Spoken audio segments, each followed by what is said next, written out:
पिता परमेश्वर, धन्यवाद देते सुंदर समय के लिए, आपके वचन के लिए। सारा आदर गौरव जलाल आपको ही मिलती रहे पिता। हम धन्यवाद देते कि आपने जो वचन हमारे लिए आज रखा है वो हमको मिले और हम तृप्त हो जाए पिता, उसके अनुसार हमारा जीवन हो जाए। यही हम प्रार्थना और दुआ करते हैं। पवित्र आत्मा, धन्यवाद आप यहाँ पर मौजूद हो। जो कार्य आपने शुरू किया है और जो कार्य आप करते रहोगे हमारे जीवन में, उसके लिए धन्यवाद। यीशु मसीह के मीठे नाम में मांगते हैं, सुन स्वीकार कबूल कर। आमीन आमीन। Praise the Lord. तो आज हम वचन के ऊपर मनन करेंगे।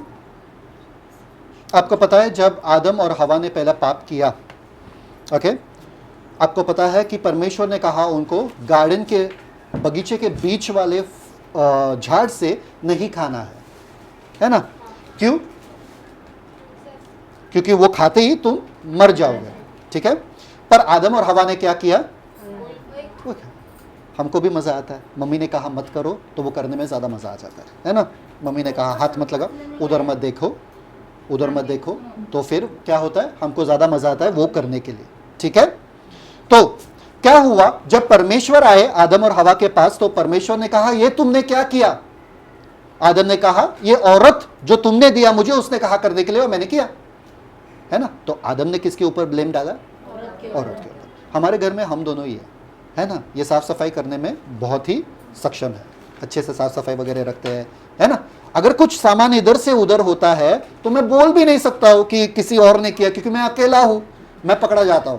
किस पे ब्लेम डालूं? तो मैं रुका हूं, जब बच्चा आ जाएगा ताकि बच्चे के ऊपर तो डाल दूं कि बच्चे ने किया, भाई मैं तो बच जाऊंगा।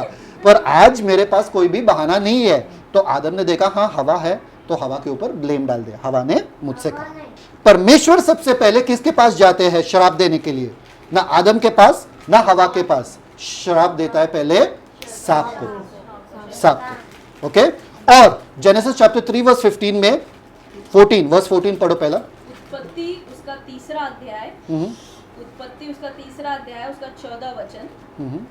तब यहोवा परमेश्वर ने सर्प से कहा, तूने जो यह किया है इसलिए तू सब घरेलू पशुओं और सब बनेले पशुओं से अधिक शापित है। तू पेट के बल चला करेगा और जीवन भर मिट्टी चाटता रहेगा। ओके, और जीवन भर क्या करेगा? मिट्टी चाटता रहेगा। परफेक्ट। वर्स 15, 15 वचन कहता है, और मैं तेरे और इस स्त्री के बीच में और तेरे वंश। एक मिनट, मैं तेरे और इस स्त्री के बीच में, मैं तेरे और इस स्त्री के बीच में। कौन सा स्त्री? हवा।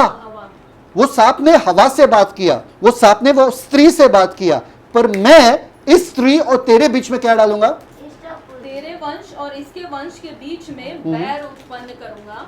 मैं बैर उत्पन्न करूंगा और वह तेरे सिर को कुचल डालेगा और तू उसकी एड़ी को डसेगा। परफेक्ट। ये जो वचन है ये सबसे पहले भविष्यवाणी है पूरे बाइबल का, सबसे पहले भविष्यवाणी है।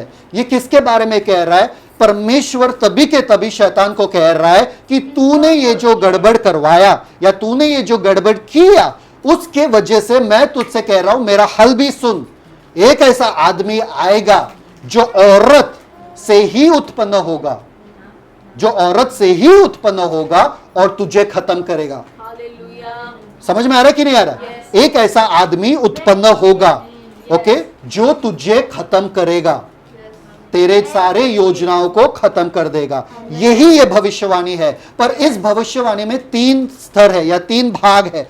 पहला भाग ये है, पहला विभाग ये है वो कि पढ़ो, स्त्री के वंशज से, स्त्री के वंशज से, और तेरे स्त्री के बीच, हाँ, स्त्री के बीच में और तेरे वंश और इसके वंश के बीच में। इसके मतलब स्त्री के वंश। आपको पता है वंश किसका होता है? आदमी का। वंश आदमी का होता है कि औरत का होता है? आदमी का ही होता है ना वंश। बोलते हैं ना ये मेरा बेटा है, मेरा औलाद है। आदमी, स्त्री का सिर्फ काम है पैदा करने का, बस। वंशज तो, पर अगर इंग्लिश में देखेंगे वहां पे तो बीज लिखा है, औरत के बीज से, औरत के बीज से। औरत में बीज नहीं रहता है, सबको पता है। आदमी में बीज रहता है। किस में रहता है बीज? आदमी में। औरत में नहीं रहता है। तो परमेश्वर गलत कह रहे क्या? यहां से कुछ नहीं, परमेश्वर कह रहे एक ऐसे औरत का इस्तेमाल करूंगा जिसमें आदमी की जरूरत नहीं है, क्योंकि तूने इस औरत को अकेले पकड़ा बिना उसके आदमी का, तो मैं इसी औरत को इस्तेमाल करूंगा बिना आदमी का एक ऐसे मर्द को लाने के लिए जो तुझे खत्म करेगा। समझ में आ रहा है?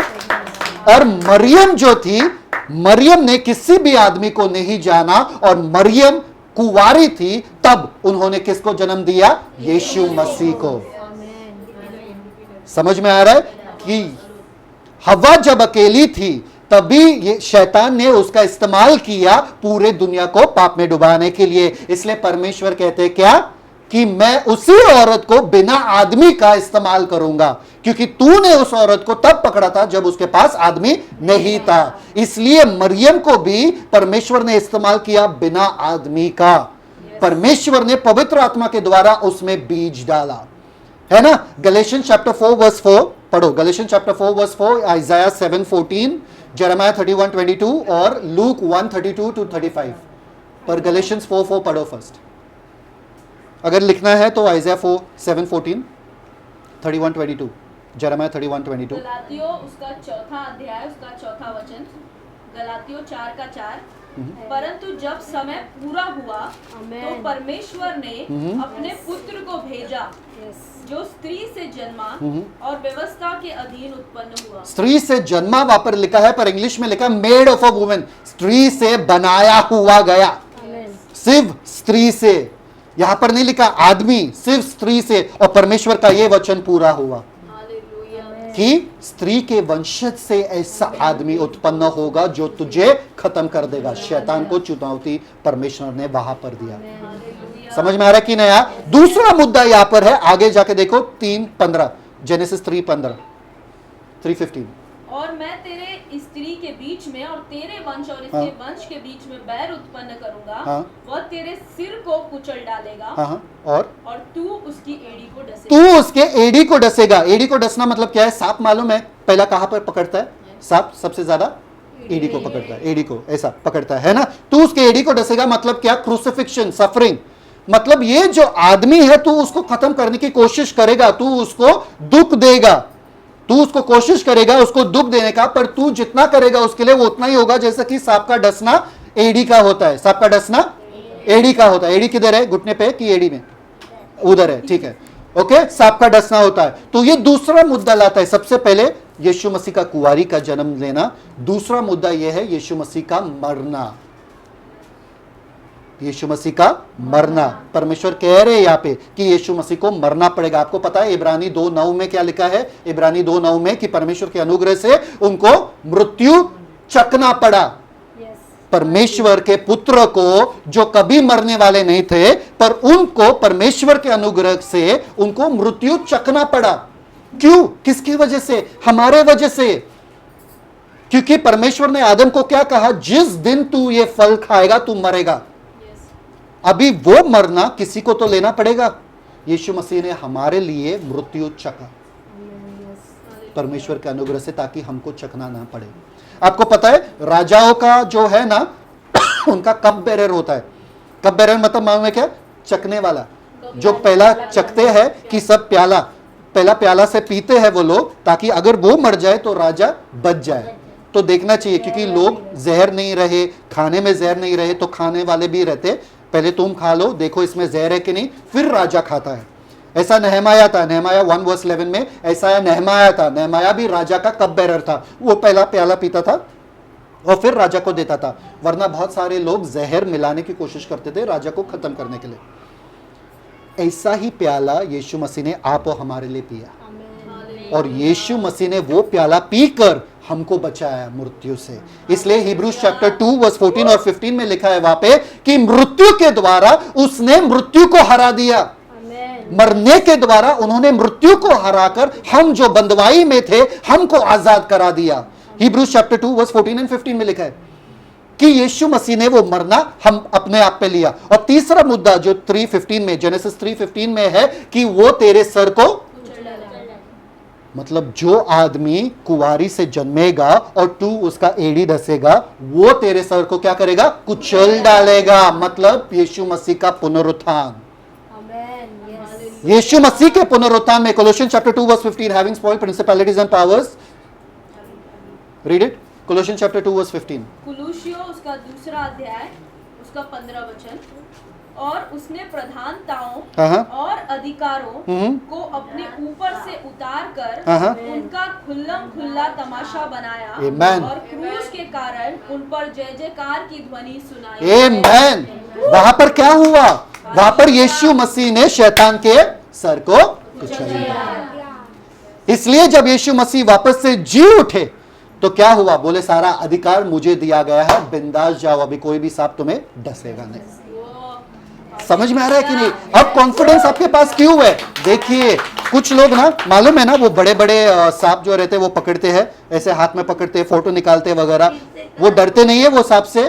क्यों नहीं डरते? क्योंकि उनको मालूम है वो सांप में जहर नहीं है। जब सांप में जहर ही नहीं है, आप क्या करोगे? सांप से डरोगे?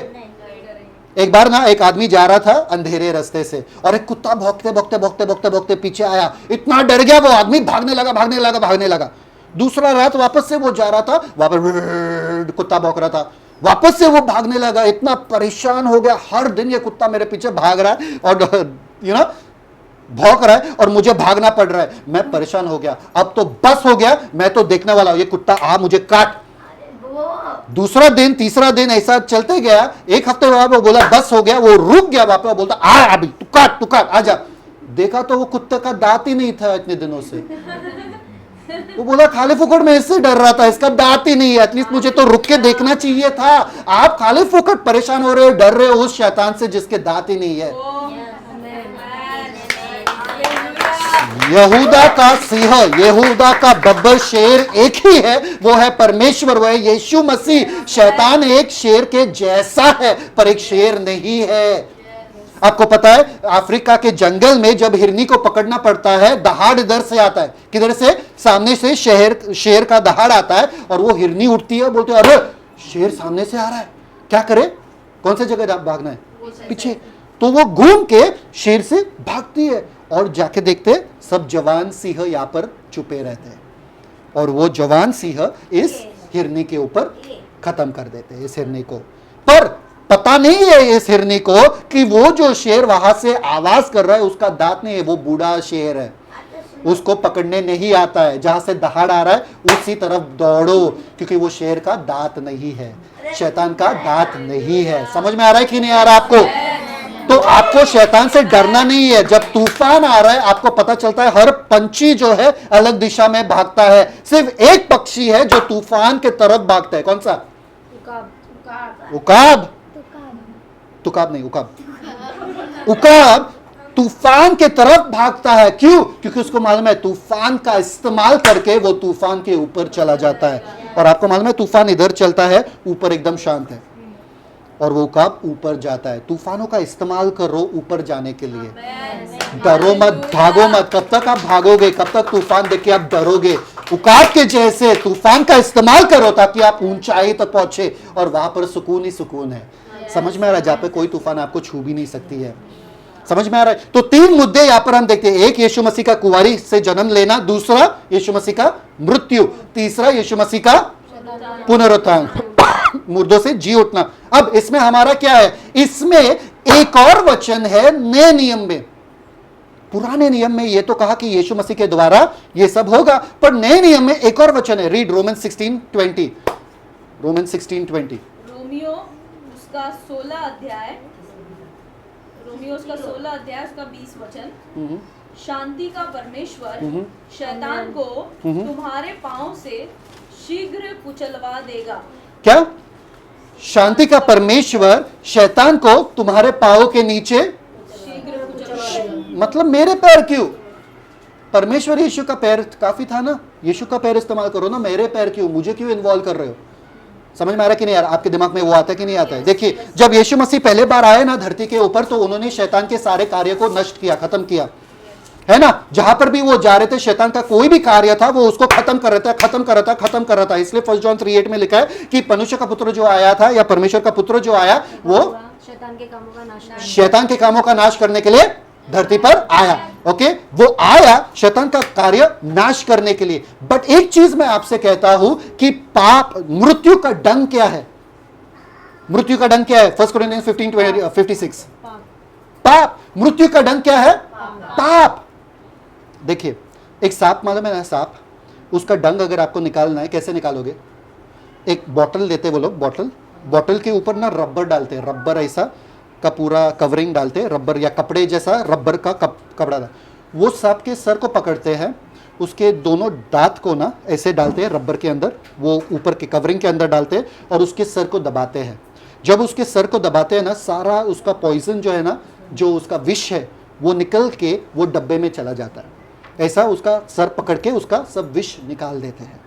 सुनो गौर से, मृत्यु का जो डंक था वो क्या है? 1 कोरिन्थियंस 15:56 क्या है? पाप। पाप। यीशु मसीह ने अपने आप में क्या लिया? क्रूस के ऊपर पूरा दुनिया का पाप यीशु मसीह ने क्रूस के ऊपर अपने आप में ले लिया। मृत्यु का डंक यीशु मसीह ने निकाल दिया। इसलिए 1 कोरिन्थियंस 15:55 में क्या लिखा है? हे मृत्यु, तेरा डंक कहाँ रहा, और तेरा हे कब्र, तेरा जय कहाँ है? 1 कोरिन्थियंस 15:55 read the way I said। हे मृत्यु तेरा डंक कहाँ रहा, और हे कब्र तेरा जय। क्यों पूछ रहा है हे मृत्यु तेरा डंक कहाँ रहा? क्योंकि मृत्यु का विष जो था, वो मृत्यु वाला सांप का विष जो था, वो पाप था, और यीशु मसीह ने सारा पाप अपने में ले लिया। तो मृत्यु का डंक, मृत्यु का पाप का विष अब खत्म हो चुका है। इसलिए ये पौलुस कह रहा है यहाँ पे, हे मृत्यु तेरा डंक कहाँ रहा? अब मृत्यु से डरना है क्या? नहीं। उसका डंक खत्म हो गया, उसका विष खत्म हो गया, अब वो सिर्फ सांप है, खत्म। इसलिए लिखा है 1 कोरिन्थियंस 15:26 में लिखा है क्या? The last enemy to be destroyed is death. आखिरी जो अंतिम बैरी जो नाश किया जाएगा वो मृत्यु है। वो मृत्यु है। यीशु मसीह मृत्यु को भी खत्म कर देगा अनंत काल के लिए। कहां पर? अभी उसका सिर्फ डंक निकाला है, अभी सिर्फ उसका जहर निकाला या विष निकाला है। आखिरी में यीशु मसीह मृत्यु को भी खत्म करेगा। समझ में आ रहा है कि नहीं आ रहा है? जब सेकेंड कमिंग रहेगा, जब यीशु मसीह फिर से दूसरा आगमन होगा, यीशु मसीह फिर से आएंगे। आमीन। पर अभी यीशु मसीह हमारा इस्तेमाल क्यों करना चाहता है? अभी यीशु मसीह क्यों कह रहे हमारे पैरों के नीचे शैतान को कुचलेगा? हमारे पैरों के नीचे शैतान को? पूरे दुनिया की दुष्टता जो है वो किसके हाथों में है? शैतान। अरे यीशु मसीह, मैं सिर्फ अपने भय को तो कुछ लूं, मैं सिर्फ एक लिजर्ड को, छिपकली को तो कुछ लूं, छिपकली कुचलने की मेरे में औकात नहीं, डर रहता है कि मैं छिपकली को कुचल नहीं सकता हूं, वो शैतान को क्या कुछ लूं? देखिए, परमेश्वर आपका पैरों का इस्तेमाल क्यों करना चाहता है शैतान को खत्म करने के लिए? मालूम है? किसी को मालूम है क्या? किसी को मालूम है क्या? वैसे ही जैसे ईव या क्या वो औरत का इस्तेमाल किया, जैसे ही वो औरत का इस्तेमाल किया शैतान ने, तो परमेश्वर ने भी औरत का इस्तेमाल किया। वैसे ही आपके जिंदगी पर शैतान ने आपके साथ खिलवाड़ किया। परमेश्वर कह रहा है, चल अब तेरा बारी है, तू इसी शैतान को खत्म कर, तेरे पैर के नीचे मैं हूं तेरे साथ। यीशु को जानने से पहले ये शैतान तुमको परेशान कर रहा है, अब तेरा ही पैरों का इस्तेमाल करूंगा इस शैतान को खत्म करने के लिए, क्योंकि ये तुझे परेशान कर रहा था, अब तू ही खत्म कर, तेरे पैर को ही इस्तेमाल करूंगा इसको खत्म करने के लिए। समझ में आ रहा है कि नहीं आ रहा है? इसलिए परमेश्वर के वचन में साफ साफ लिखा है, देखिए वहां पर क्या लिखा है, मैं तेरे और औरत के बीच में दुश्मनी डालूंगा, है ना? जेनेसिस 3:15, मैं तेरे और औरत के बीच में, स्त्री के बीच में बैर डालूंगा। दुश्मनी क्यों? क्योंकि औरत और सांप की मित्रता की वजह से पाप आया। अब औरत और सांप के बीच में दुश्मनी डालना जरूरी है। समझ में आ रहा है कि नहीं आ रहा है? इसलिए परमेश्वर के वचन में लिखा है रोमन्स 8:8 में कि वो जो शरीर के अनुसार चलते, क्या वो परमेश्वर के, read, the carnal mind is enmity against God. 8:8 read, Romans 8:8, रोमी 8:8। Thank you father. उसका 8वां अध्याय, उसका 8वां वचन। हाँ। और जो शारीरिक दशा में है हाँ। वे परमेश्वर को प्रसन्न नहीं कर सकते। 7वां वचन कहता है, क्योंकि शरीर पर मन लगाना तो परमेश्वर से बैर रखना है। परफेक्ट। शरीर पे मन लगाना मतलब परमेश्वर से बैर रखना है। ईव ने, हवा ने शरीर पर मन लगाया और कहा कि ये फल तो बहुत अच्छा, ये वो, तो परमेश्वर के खिलाफ बैर है। तो इसलिए परमेश्वर ने कहा शरीर, शैतान और औरत के बीच में बैर डालूंगा। तो शरीर और औरत के बीच में बैर डालना पड़ेगा। इसलिए शरीर और हमारे बीच में, परमेश्वर के बीच में शरीर है। या तो हम शरीर के साथ मित्रता करें और परमेश्वर के साथ दुश्मनी, या तो शरीर के साथ हम दोस्ती करें, दुश्मनी करें और परमेश्वर के साथ मित्रता। शरीर हमारा दुश्मन है। जब आपको प्रार्थना करना है तभी क्या होता है? बाइबल पढ़ना है तो क्या होता है ना? हाँ, पर कभी भी अगर मूवी देख रहे हो तो 3 घंटे तक एक बार भी किसी ने यौन किया? हाँ, जब पिकनिक के लिए जा रहे हो तभी किसी को ऐसा आया क्या? कंटाल आ रहा है यार, क्या बीच पे बैठे, कंटाल आ रहा है क्या, मेले में गए, हाँ, मेरी गो राउंड पे कभी किसी को आया? कभी हाँ, वो जाइंट व्हील पे बैठते बैठते कभी सोया कोई? तभी मजा आता है।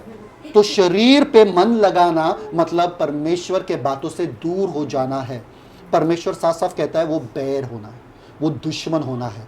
जो शरीर के अनुसार चलते हैं वो परमेश्वर के कार्य को नहीं अनुभव कर सकते, परमेश्वर को खुश नहीं रख सकते हैं। दूसरा आपका दुश्मन है दुनिया। दूसरा आपका दुश्मन क्या है? दुनियादारी। जेम्स 4:4, हे व्यभिचार और व्यभिचारिन, क्या तुम्हें पता नहीं है कि संसार से मित्रता करना परमेश्वर से बैर रखना है। अगर आपको संसार से लगाव है, आप परमेश्वर के बैर, दुश्मनी। तीसरा, शैतान खुद। 1 जॉन 3:8-9 and 10। 1 जॉन 3:8-9 and 10 क्या? कि शैतान के बच्चे हैं और परमेश्वर के बच्चे हैं। शैतान के बच्चे परमेश्वर के बच्चे नहीं हो सकते, क्योंकि शैतान के बच्चे पाप करते रहते हैं, परमेश्वर के बच्चे पाप नहीं करते। समझ में आ रहा है? आपके 3 दुश्मन है, एक आपका खुद का देह, दूसरा दुनिया और तीसरा शैतान खुद। शैतान खुद। तो परमेश्वर को औरत और शैतान के बीच में एनिमिटी डालना पड़ा, जिसके वजह से श्राप आया। आपके जिंदगी अगर बर्बाद हो रहा है वो आप अलग मित्रता में बैठे हो, इसलिए आपका मित्रता अलग लोगों के साथ है। आपका मित्रता आपके शरीर के साथ है, आपका मित्रता दुनिया के साथ है, आपका मित्रता शैतान के कार्य के साथ है। इसलिए आपके जिंदगी में अड़चन हो रही है, इसलिए परमेश्वर आपके द्वारा कार्य नहीं कर सकता है। इसलिए आप सोच रहे हो जितना मैं शरीर के अनुसार चल रहा हूं, परमेश्वर कहाँ है यार? परमेश्वर मेरे प्रार्थनाओं का जवाब नहीं दे रहा है, परमेश्वर कहाँ है? इन तीनों से आपको बैर रखना है। कौन? किससे? सब लोग बोलो। शरीर, फिर दुनिया और शैतान। अगर इन तीनों से बैर रखा तो परमेश्वर आपके मित्र होते, और परमेश्वर आपके मित्र होते तो परमेश्वर आपके द्वारा कार्य करते, आपसे प्रसन्न होते, आपसे अपना महिमा दिखाते। समझ में आ रहा है कि नहीं आ रहा है? ये देखिए, एक उदाहरण आपको कहता हूं। बाइबल में एक कहानी है, 1 सैमुएल चैप्टर 15। खोलो 1 सैमुएल चैप्टर 15। वहां पर एक राजा है जिसका नाम है सॉल। क्या नाम है राजा का? सॉल। सॉल जो राजा था वो इजराइल का सबसे पहला राजा था, सबसे पहला राजा था। तो इजराइल का सबसे पहला राजा होने के इस पद पे परमेश्वर ने कहा तू मेरे हर एक आज्ञाओं को मान। जब तक तू मेरे आज्ञाओं को मानता रहेगा तू इस पद पे रहेगा। जिस दिन तू मेरे आज्ञाओं को नहीं मानेगा मैं तुझे राजा के पद से निकाल दूंगा। तो सॉल ने अमेलेकाइट्स या अमेलेक के लोगों पे जय पाया, अमेलेकी लोगों पे जय पाया। अमेलेकी लोगों पर जय पाने के बाद परमेश्वर ने साफ साफ इंस्ट्रक्शन दिया, राजा को खत्म कर, वो जो दुश्मन राजा है उसको खत्म कर, उसके सारे लोगों को खत्म कर, औरत स्त्री बच्चे जो भी है सबको खत्म करो और उनके किसी भी धन दौलत को छूना मत। क्या करो? किसी भी धन दौलत को छूना मत। ये बंदा क्या है, वहां पर गया और सबको खत्म किया, राजा को छोड़ दिया, कुछ औरत और बच्चों को छोड़ दिया और कुछ धन दौलत पे उसने हाथ डाला। शमूएल जो था परमेश्वर का जन था, परमेश्वर का याजक था, वो वहां पर आया और उसने कहा ये क्या किया तुमने? देखिए आप सोचते रहेंगे अरे अमेलेक के लोगों को इतना क्यों मतलब शक्ति, इतना क्यों उनको खत्म करना है। देखिए पहला क्या हुआ, जब इजराइल के लोग जो थे मिस्र देश से बाहर निकल रहे थे, वो रेगिस्तान में घूम रहे थे। पूरे 6 लाख के लोग, कितने? 6 लाख 6 लाख के करीब लोग रेगिस्तान में घूम रहे थे। और जब वो लोग घूम रहे थे रेगिस्तान में अपना देश जाने के लिए, सबसे आखिर में सबसे बूढ़े लोग थे, सबसे बुजुर्ग लोग थे, माँ जो प्रेग्नेंट रहती है, जो गर्भवती औरत रहते, सबसे लास्ट में गुजरते थे। तो जब वो लोग जा रहे थे, एक्सोडस चैप्टर 17 में ये कहानी है कि वो जा रहे थे तो अमेलेक के लोगों ने उनको पीछे से हमला किया, उनको पीछे से हमला किया और सारे बुजुर्ग लोगों को और सारे प्रेग्नेंट औरतों को सबको खत्म किया पीछे से। और इन लोगों को पता ही नहीं आगे जा रहे थे। और उस टाइम पे एक युद्ध हुआ जिसमें मूसा का हाथ जब तक ऊपर था तब तक वो लोग युद्ध जीत रहे थे। आपको पता है ना, आरोन और हुर। और मूसा का हाथ जब तक ऊपर था तब तक वो जीत रहे थे। पर परमेश्वर ने कहा, एक वादा करूंगा मैं तुझसे मूसा, एक वादा करूंगा, अमेलेक के लोगों ने तुम्हारे साथ ऐसा किया, उनका नामो निशान मिटा दूंगा। 17:14, एक्सोडस 17:14, कि उनका नामो निशान मैं मिटा दूंगा। इसलिए ड्यूट्रोनॉमी में, मतलब वो लॉ में भी वहां पर परमेश्वर ने कहा क्या, 25, ड्यूट्रोनॉमी 25, 17-19, रीड। व्यवस्था विवरण 25 17 से लेकर 19 पढ़ो। परमेश्वर साफ साफ क्या कहते हैं, इसी अमेलेक के लोगों की वजह से तो ये लोग, इजराइल के लोग कैनान देश में नहीं जाना चाहते थे, कैनान लैंड में नहीं जाना चाहते थे। वो लोग बोले नहीं नहीं नहीं, अमेलेक के लोग वहां पर बैठे हैं, हम तो नहीं जाएंगे। तो देखो परमेश्वर क्या कहते हैं इसी अमेलेक लोगों के बारे में, पढ़ो। हालेलुया। व्यवस्था विवरण 25 उसका 17, स्मरण रख कि जब तुम मिस्र से निकलकर आ रहा था, हाँ, तब अमालेक ने तुझसे मार्ग में क्या किया, अर्थात उनको परमेश्वर का भय न था। इस कारण उसने जब तू मार्ग में थका मांदा था तब तुझ पर चढ़ाई करके जितने निर्बल होने के कारण सबसे पीछे थे उन सबों को मारा। इसलिए जब तेरा परमेश्वर यहोवा उस देश में जो वह तेरा भाग करके तेरे अधिकार में कर देता है, तुझे चारों ओर से सब शत्रुओं से विश्राम दे, तब अमलेक का नाम धरती पर से मिटा डालना और तुम इस बात को न भूलना। तुम इस बात को मत भूलना, अमेलेक के लोगों को मिटा डालो क्योंकि उनमें परमेश्वर का भय नहीं है और तुमको उन्होंने तबाह करने की कोशिश किया। इसलिए जब कैनान लैंड पहुंचे ये लोग और जाने लगे तो नंबर्स 13:29 में लिखा है कि वो लोग देखे कि अमेलेक के लोग वहां पर है और उन्होंने कहा नहीं बाबा, हमको नहीं जाना है, हमको नहीं जाना, अमेलेक के लोगों को देख के। इसलिए यही अमेलेक के लोग सॉल के हाथ में आ गए और सॉल को बोला था, व्यवस्था विवरण में लिखा है ना, सॉल कि तेरे को ये अमेलेक के लोगों को खत्म करना है, तूने किंग अगाग को क्यों छोड़ा, ये राजा, ये दुश्मन राजा को क्यों छोड़ा। जब लिखा है, सैमुएल ने कहा लिखा है ना, तो तुमने छोड़ा क्यों। और ये सॉल ने बोला कि मुझे तो नहीं, मुझे तो ऐसे ही छोड़ा, मुझे तो ऐसा ऐसा बहाना मार रहा था। तो सैमुएल ने क्या कहा, 15:23, 1 सैमुएल 15:23, देखिए ये बहुत जरूरी है, ये है मुद्दा। 1 सैमुएल 15:23 बाय हार्ट आना चाहिए। पहला शमूएल उसका 15 अध्याय उसका 23 वचन, देख बलवा करना और भावी कहने वालों से पूछना एक ही समान पाप है, और हट करना मूर्तों और गृह देवताओं की पूजा के तुल्य है। हट करना मतलब हट्टी, जिद्दीपना अच्छी बात नहीं है, जिद्दीपना। ओके आगे। तूने जो यहोवा की बात को तुच्छ जाना, इसलिए उसने तुझे राजा होने के लिए तुच्छ जाना है। इसलिए यहोवा ने तुझे राजा होने के पद से निकाल दिया। सॉल, परमेश्वर ने कहा अमेलेक के लोगों को पूरी तरीके से खत्म कर, तूने नहीं किया, इसलिए परमेश्वर ने तुझे राजा के पद से हटा दिया, निकाल दिया। और देखिए वर्स 32 में, 1 सैमुएल 15:32 में क्या लिखा है, सैमुएल ने हगाग को बुलाया आगे और बोला आ इधर, और एक तलवार लिया। पढ़ो। पहला सैमुएल 15 अध्याय का 32 वचन, तब शमूएल ने कहा अमालेकियों के राजा अगाग को मेरे पास ले आओ। तब अगाग आनंद के साथ यह कहता हुआ उसके पास गया कि निश्चय मृत्यु का दुख जाता रहा। बस अगाग आया और कहा, वो राजा जो था, वो दुश्मन के राजा बंदी होकर आया वापस, बोला सैमुएल ने बुलाया, शायद से अभी मैं तो छूट गया, बस मेरा जान बच गया। वाह, सैमुएल ने बुलाया। सैमुएल तो परमेश्वर का जन है, वो मुझे क्या करेगा, वो तो कभी तलवार भी नहीं उठाया, कभी अपनी जिंदगी में कुछ नहीं करेगा। पर वहां पर जाके लिखा रहता है सैमुएल ने तलवार लिया। आगे। शमूएल ने कहा जैसे स्त्रियां तेरी तलवार से निर्वश हुई हैं, वैसे ही तेरी माता स्त्रियों में निर्वश होगी। तब शमूएल ने अगाग को गिलगाल में यहोवा के सामने टुकड़े टुकड़े किए। क्या किए? तलवार लिए और टुकड़ा टुकड़ा कर दिया। शमूएल क्या था? याजक, प्रीस्ट। उसको कभी तलवार इस्तेमाल करने का नहीं आया, पर जब पाप का चीज आया, परमेश्वर के विरुद्ध कुछ खड़ा उठा, तो इतना गुस्सा आया कि तलवार लेके उसको खत्म कर दिया कैसे भी। हालेलुया।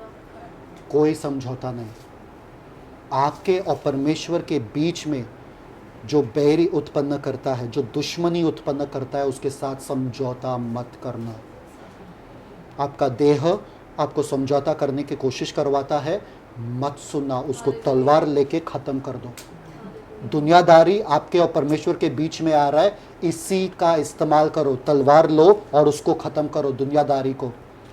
शैतान आपके और परमेश्वर के बीच में आ रहा है, इसी गुस्से से जो शमूएल के अंदर गुस्सा था, और शमूएल बाद में रोया। वर्स 35 कहता है शमूएल रोया और परमेश्वर को भी दुख लगा कि उसने सौल को राजा बनाया, क्योंकि उसमें वो दिल नहीं था।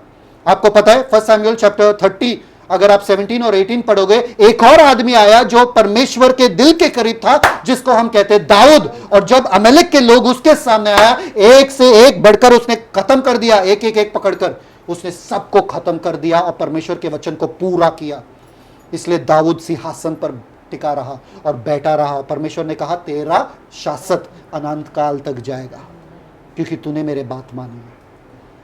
दाऊद ने परमेश्वर का वही बात माना। दाऊद में वो जुनून था कि परमेश्वर के महिमा के खिलाफ कुछ भी उठ के आए, उसको खत्म कर दूंगा। आपको बताए, जब आपका बच्चा बीमार रहता है या जब आपका बच्चा तकलीफ में रहता है, आपको नींद प्यारा रहता है क्या? किसी को नींद प्यारा रहता है? कैसा होता है ये? क्यों? ये बेचैनी जब आपको प्रार्थना करना चाहिए, क्यों नहीं आता है? जब आपका परमेश्वर वहां पर रुके है। मालूम है, बड़े बड़े पास्टर लोग कहते हैं कि हम परमेश्वर के साथ अपॉइंटमेंट बुक करते हैं। अपॉइंटमेंट मतलब क्या? हम कहते हैं परमेश्वर सुबह 3:30 बजे मैं आपसे मिलने वाला हूँ, मैं आऊँगा यहाँ पर, आप भी आओ। ये बोलते हैं रिस्पेक्ट, ये बोलते हैं आदर। और 3:30 बजे उठते हैं और परमेश्वर का महसूस करते हैं वहाँ पर सानिध्य, कि परमेश्वर देखते हैं ये लोग मेरा कितना आदर करते, कितना ऑनर करते। प्राइम मिनिस्टर को जाओगे, वो अपने टाइम से जाओगे कि उनके टाइम से जाओगे? जब वो लोग टाइमिंग देंगे ना, उनको रिस्पेक्ट देते ना टाइमिंग देके, है ना? है कि नहीं है? तो परमेश्वर को भी बोलते हैं लोग, जब सोते ना, परमेश्वर मुझे 3:30 बजे उठाना, मैं प्रार्थना करूंगी, मैं घुटने पे आके प्रार्थना करूंगी, मुझे अपॉइंटमेंट चाहिए मेरे पापा के साथ। और सुबह उठते ही जब आप देखोगे ऐसा जैसे कि परमेश्वर आप पे बैठा, अभी मेरा बच्चा उठेगा, अभी मेरा बच्चा मुझसे बातें करेगा, वाह मेरा बच्चा रुका है। और जैसे आप उठोगे ना, आपका परमेश्वर आप पे, मेरा बच्चा उठ गया। आजकल के माता पिता जैसा नहीं है, मेरा बच्चा सोया रहेगा तो अच्छा है, उठेगा तो परेशान करेगा। परमेश्वर रुके कि आप उठोगे कब। हिब्रू चैप्टर 12 वर्स 1 में क्या लिखा है? हिब्रू चैप्टर 12 वर्स 1,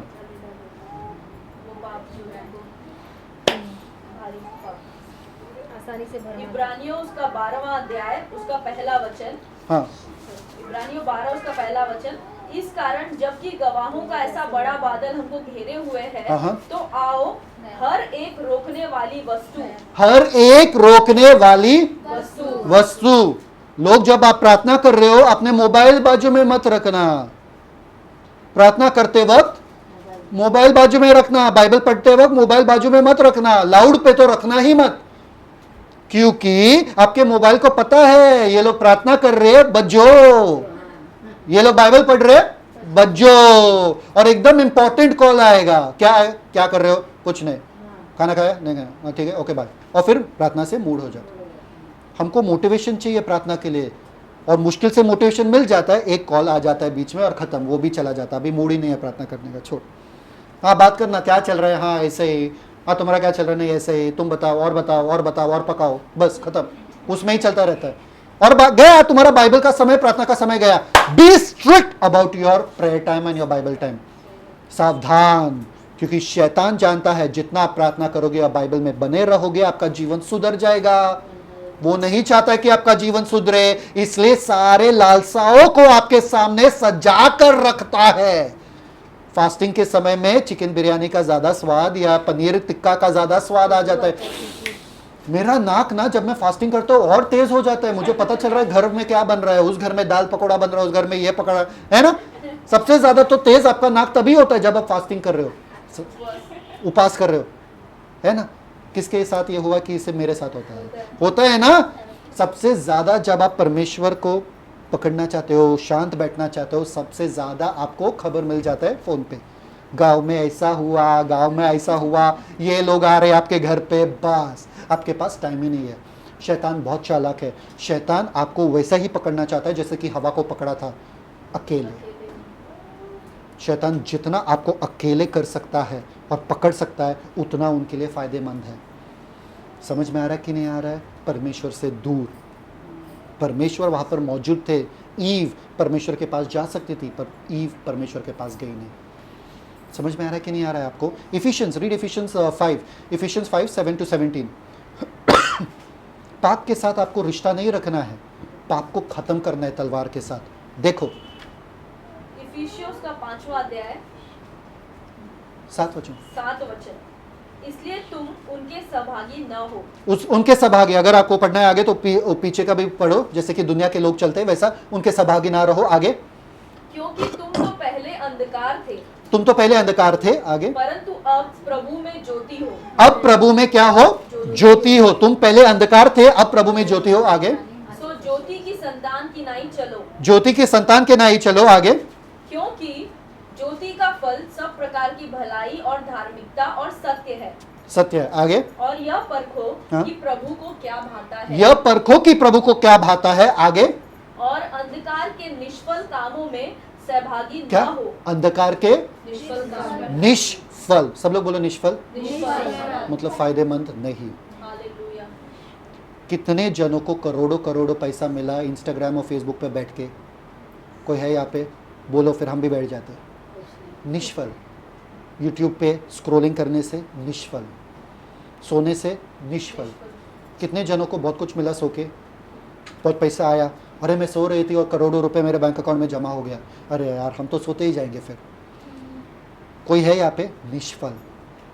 जितना आप वचन में बने रहोगे और वचन आप में बना रहेगा, आप फलवंत होते जाओगे। समझ में आ रहा है? वो फलवंत आपको ढूंढना है कि आपका समय का निष्फल उपयोग हो रहा है कि फलवंत उपयोग हो रहा है। अगर निष्फल उपयोग हो रहा है तो आपको उसको तलवार के साथ खत्म करना है। तलवार के साथ खत्म करना मतलब क्या मालूम है क्या? एकदम गुस्से से, एकदम गुस्सा आता है। किसी को गुस्सा आता है यहाँ पे? गुस्से में किसी ने कभी कुछ फेंका? हाँ, कैसे फेंकते गुस्से में? एकदम लाइक ऐसा, मतलब प्यार से फेंकते। नहीं, पैसा है इसमें, प्यार से फेंकूं, है ना? नहीं, कैसा? जोर से मार के।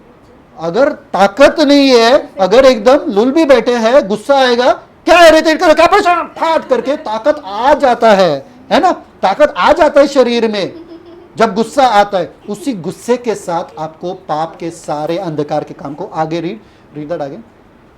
क्योंकि उनके गुप्त कामों की चर्चा भी लाज की बात है। क्या की बात है? लाज की बात है। आगे, उन पर जितने कामों पर उल्हाना दिया जाता है वे सब ज्योति से प्रकट होते हैं, क्योंकि जो सब कुछ को प्रकट करता है वह ज्योति है। इस कारण वह कहता है, हे सोने वाले जाग और मुर्दों में से जी उठ, तो मसीह की ज्योति तुझ पर चमकेगी। मसीह की ज्योति तुझ पे चमकेगी अगर तू इन बातों से अपना separate, you will be separate, अलग हो जाओ पाप के कार्य से, पाप से। जो चीज आपको रोक के रख रही है उससे अलग हो जाओ। उसके साथ मित्रता मत रखो।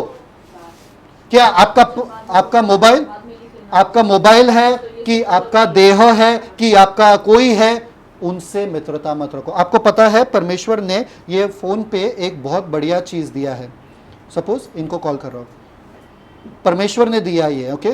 फोन पे एक बहुत बढ़िया बटन दिया, ये लाल वाला बटन दिख रहा है सबको? लाल वाला दिख रहा है कि नहीं दिख रहा है? दिख रहा है कि नहीं दिख रहा है? परमेश्वर ने दिया है। जब कोई कॉल कर रहा है ना तो एक मैजिक हो जाता है। आप आत्मा में बने रहते हो अगर ये दबाओगे, अगर ये दबाओगे नहीं और ये वाला बटन दबाओगे, ग्रीन वाला बटन दबाओगे, तो आप क्या हो जाएगा? ग्रीन वाला बटन दबाओगे तो क्या हो जाएगा? आप कॉल उठाओगे और आप शरीर में चले जाओगे। वो लोग खींचेंगे, लाल वाला दबा। लोग आपको खींचेंगे अपने शरीर में। शरीर के अनुसार जीने में आपको खींचेंगे। ये सबसे बड़ा आपका डिसेप्शन है, धोखा है। इसको कभी मत लेना। हमेशा लाल वाला बटन, कोई कॉल भी किया, हाय हेलो, हाँ क्या हाल चाल है, हाँ ठीक है, तो बात करते मत जाओ। इनके घर में क्या हुआ, उनके घर में क्या हुआ, और क्या चल रहा है गांव में, और वहां ये वो मत, वो आपको शरीर में खींचते हैं नीचे। जितना आप इससे दूर रहोगे ना, इससे ही लोग बंधे हुए। आज घर में जाओ, बच्चे के मुंह भी नहीं दिखते, वो लोग खाना खाते वक्त भी मोबाइल में, हाँ जाते वक्त भी मोबाइल में, बच्चे को गार्डन में लेते भी मोबाइल में, सब जगह मोबाइल चल रहा है। और बच्चे भी आजकल सीखते, क्या सीखते, मोबाइल। ऐसा आदमी ऐसा था और ऐसा फिर वापस से हो रहा है। फिर जब बुजुर्ग होते हैं ऐसा हो जाता है ना आदमी, अभी जवानी में ऐसा हो रहा है। क्यों? क्योंकि ऐसे दिख के ऐसे ही हो गया फिर, और फिर मुंह ही नहीं उठता, अरे क्या हो गया, मेरा बैक पीट क्यों नहीं सीधा हो रहा, अरे मोबाइल में देख के मैं ऐसा हो गया पूरा। दूर रहो इन चीजों से। यहां पर किसी का मोबाइल है, जवान लोगों का, जिसमें लॉक नहीं है, जिसका मोबाइल बंद नहीं है। सबके मोबाइल बंद है, क्योंकि मालूम है एक ऐसा दुनिया है वहां पर आप लोगों ने बनाकर रखा है जो आप नहीं चाहते हो किसी के हाथ लग जाए भाई। हाँ यहाँ जो हंस रहे वो सबसे ज्यादा उनका लॉक है, 3-4 लॉक है, लॉक खोलने के लिए एक लॉक, और लॉक खोलने के बाद एक लॉक। समझ में आ रहा है? एक ऐसा दुनिया सजा कर रखा, ऐसे मैसेजेस, ऐसे वीडियोस, ऐसे फोटोज, ऐसे चीजें जो आप लोगों को नहीं दिखाना चाहते हो। हर एक जन के मोबाइल को हम टीवी पे लगा देंगे यहाँ पे, और स्क्रॉल करते जाएंगे और देखेंगे यूट्यूब पे क्या देख रहे, फेसबुक पे क्या देख रहे, आप सब लोग शर्म आ जाएगा। इसलिए कह रहे हैं यहाँ पे कि अंधकार में जो ये लोग काम कर रहे हैं वो शर्मनाक चीज है, बता भी नहीं सकते अंधकार में क्या कार्य करते हैं ऐसे लोग, चर्चा भी लज्जा की बात है ना। कौन सा वर्स है वो? 12 वाला पढ़ो। क्योंकि उनके गुप्त कामों की चर्चा भी लाज की बात है। इमेजिन Psalms 18:23 में लिखा है, द सामिस्ट कहता है, I have kept my self from inequity, मैंने अपने आप को पाप से दूर रखा है। क्यों? क्योंकि मैं जानता हूं परमेश्वर की तुझे पाप पसंद नहीं है। ये चीज जो भी आपके और परमेश्वर के बीच में आते, अपने आप को उससे दूर रखना। अपने आप और उसको आपके और परमेश्वर के बीच से दूर रखना। आपको पता है कोलोशियंस 3:5 में क्या लिखा है? Colossians, you are not finish reading, read. इफिसियों 5वां अध्याय उसका 15 वचन, इसलिए ध्यान से देखो कि कैसी चाल चलते हो, निर्बुद्धियों की नाई नहीं, पर बुद्धिमानों की नाई चलो। निर्बुद्धियों के नाई नहीं, पर बुद्धिमानी से चलो। ये आपका जीवन बर्बाद कर रहा है, बुद्धिमानी से चलो, इसको दूर रहो। ध्यान देना आपके जीवन को कि क्या खा रहा है, निष्फल काम आपके जीवन को खा रहा है। आगे, और अवसर को बहुमूल्य समझो। अवसर, टाइमिंग को बहुमूल्य समझो। आपको पता है कि आपके पास एक ही चीज है, समय। एक ही चीज है आपके पास, समय। या तो आप उसको बर्बाद कर सकते हो या उसको इस्तेमाल कर सकते हो परमेश्वर के लिए। समझ में आ रहा है कि नहीं आ रहा है? सिर्फ समय है आपके पास, और उस समय के साथ आप क्या करते हो ना, उसको बर्बाद कर रहे हो, उसको वेस्ट कर रहे हो कि परमेश्वर के लिए उसको इस्तेमाल कर रहे हो, ये आपके ऊपर है। आगे, और अवसर को बहुमूल्य समझो क्योंकि दिन बुरे हैं। क्योंकि दिन बुरे हैं। आगे, इस कारण निर्बुद्धि ना हो, पर ध्यान से समझो कि प्रभु की इच्छा क्या है। ध्यान से समझो कि प्रभु की इच्छा क्या है। प्रभु की इच्छा क्या है? कि तुम शरीर से दूर रहो, दुनियादारी से दूर रहो, और शैतान से दूर रहो। यह परमेश्वर का इच्छा है। आपको पता है कोलोशियन रोमन्स 13:14 में लिखा है, make no provision for the flesh that you not fulfil the lust thereof, put on Christ. Read Romans 13:14, उसका 13 अध्याय उसका 14 वचन, वरन प्रभु यीशु मसीह को पहन लो और शरीर की अभिलाषाओं को पूरा करने का उपाय न करो। अवसर मत दो। अगर आप बाइबल पढ़ रहे हो और आपका मोबाइल सामने है तो आप अवसर दे रहे हो। जैसा नोटिफिकेशन आएगा आपका काला स्क्रीन चमक उठेगा। कितने लोगों का काला स्क्रीन चमकता है जब नोटिफिकेशन आता है? एक नया वीडियो, अरे किसी ने फेसबुक पे अपलोड किया, किसी व्हाट्सएप मैसेज आया, नोटिफिकेशन। अवसर दे रहे हो आप डिस्ट्रैक्ट होने के लिए। अवसर मत दो। जब आप बाइबल के साथ हो, अवसर, सब अवसर निकालो बाकी चीजों का। समझ में आ रहा है? यूसुफ जो था, यूसुफ, anybody knows about Joseph? Joseph जब वो अकेला था, पोटिफर की पत्नी ने उसको पकड़ा, बोला कि मेरे साथ सो। वो जवान लड़का था, 17 साल का लड़का था, उसको पकड़ के बोला कि मेरे साथ सो। वो बंदा बोला कि बिल्कुल भी नहीं, मैं अपने मालिक के खिलाफ और परमेश्वर के खिलाफ ये पाप नहीं कर सकता हूं। और उसने क्या किया मालूम है क्या? वहां पर बैठा और सोचता रहेगा, नहीं नहीं नहीं, मैं नहीं कर सकता हूं, मैं नहीं कर सकता हूं। मैं क्या किया उसने? भागा। और वो औरत ने उसके कपड़े को पकड़ा और वो भाग गया, अपने कपड़े को छोड़कर नंगा भाग गया। वो भाग गया, वो उस अवसर से, उस स्थान से भाग गया, क्योंकि उसको मालूम है मैं यहां पर रुकूंगा तो शायद से मुझसे ये पाप होगा। ऐसा आपको करना है। जब आपको पता है कि ये आपका कमजोरी है, उससे भागो, उसके पास मत बैठो। नहीं, परमेश्वर मुझे शक्ति दे, परमेश्वर मुझे शक्ति दे, मेरा उपास चल रहा है पर मेरे सामने ये पनीर रखा है, मेरे सामने ये केक रखा है, अरे नहीं, उससे भागो भाई, उसको देखते मत बैठो। आप खाओगे ही खाओगे। दुकान से जा रहे हो तो समोसा का स्मेल आ रहा है, पानी पूरी का स्मेल आ रहा है, ये आ रहा है, वो आ रहा है। अरे उपास चल रहा है तो भागो उस स्थान से। जितना आप भागोगे उतना आपके फायदेमंद होगा। वो बंदा भागा, इसलिए कोलोशियंस 3:5 में लिखा है। कोलोशियंस 3:5 में क्या लिखा है? Modify your members. कोलोसियों का 3 अध्याय 5वां वचन, इसलिए अपने उन अंगों को मार डालो, अपने अंगों को, जैसे सैमुअल ने तलवार लिया और उस राजा को मार डाला। अपने अंगों के, शरीर के कार्य को मार डालो जो पृथ्वी पर है, अर्थात व्यभिचार, अशुद्धता, दुष्कामना, बुरी लालसा और लोभ को, जो मूर्ति पूजा के ये सब जो उन्होंने बोला अभी, वो सब YouTube पे देखने को मिलता है। कितने जनों ने ये सब YouTube पे देखा? हर दिन देखने को मिलता है, एड्स में देखने को मिलता है। अगर एड भी स्किप नहीं कर सकते हो, उस एड में भी देखने को मिलता है, फेसबुक पे देखने को मिलता है। सब गंदगी, सब दुष्कर्म, सब क्या? लालसा, व्यभिचार, सब चीज आपको उससे क्या करना है? आपको और देखना है कि उससे दूर भागना है? दूर भागना है। वहां पर तो लिखा है इन सारी चीजों को मार डालो। मार डालना बहुत बुरी शब्द है ना, बुरा शब्द है, पर परमेश्वर कह रहा है इतना नफरत रखो पाप के चीजों से जो आपके और मेरे बीच में आ रहा है, परमेश्वर और मेरे बीच में आ रहा है, कि उन चीजों को मार डालो। है ना? कैसे मार डालोगे? आत्मा से। Romans 8:13, read Romans 8:13। आत्मा से मार डालोगे आप। पढ़ो रोमियो 8वां अध्याय उसका 13 वचन, क्योंकि यदि तुम शरीर के अनुसार दिन काटोगे तो मरोगे। शरीर के अनुसार दिन काटोगे तो मरोगे। आगे, यदि आत्मा से देह की क्रियाओं को मारोगे तो जीवित रहोगे। आत्मा से देह क्रिया को मार, आत्मा में चलाए चलो। आत्मा, जो पवित्र आत्मा के बारे में हम बात कर रहे थे, उसी पवित्र आत्मा को कहो, पवित्र आत्मा आपके शक्ति के द्वारा मैं वो जीवन जी सकता हूँ जो यीशु मसीह ने मेरे लिए रखा। मैं जय अपने आप से नहीं पा सकता हूँ, आपके द्वारा मैं जय पा सकता हूँ। शरीर के कामों को, दुनियादारी के कामों को, शैतान के कामों को आपके द्वारा मुझे खत्म करना है, मुझे नष्ट करना है।